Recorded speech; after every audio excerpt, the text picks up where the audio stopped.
আজকে আমাদের বাসায় তেমন কিছু রান্না করা হয় না, কারণ আমার ভাইয়ের ফ্রেন্ড আগে থেকে বলে দিছে যে আপু আমি হচ্ছে গিয়ে আগামীকালকে খিচুড়ি নিয়ে আসবো আর সাথে হচ্ছে মাটন দিয়ে চুই ঝাল। তো সেজন্য ওর কথা শুনে বাসায় আজকে কিছুই রান্না করা হয় নাই, ও খাবার টাবার সব নিয়ে আসছে। আসসালামু আলাইকুম এভরিওয়ান, কেমন আছেন সবাই? আশা করি সবাই অনেক ভালো আছেন, আমরাও ভালো আছি। তো শুরু করতেছি আজকের ভিডিওটি।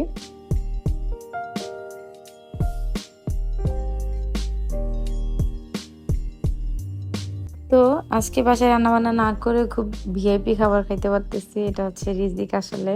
কারণ আমার অনেক দিন যাবৎ মন চাইতেছিল ভুনা খিচুড়ি খাইতে, কিন্তু ওয়েদার খুব কড়া ছিল, অনেক রৌদ্র গরম, সেজন্য মানে মন চাইতেছিল না, খেতে ইচ্ছা করতেছিল। কিন্তু আবার একদিক দিয়ে চিন্তা করলে যে না, খেলে পরে অস্থিরতা লাগবে, কারণ ভুনা খিচুড়ি বা যে কোনো খিচুড়ি, লেটকা খিচুড়ি এগুলা খেলে হয় কি একটু বেশি পানি টানে শরীর, আর শরীর একটু কেমন কেমন জানি লাগে, শুকনা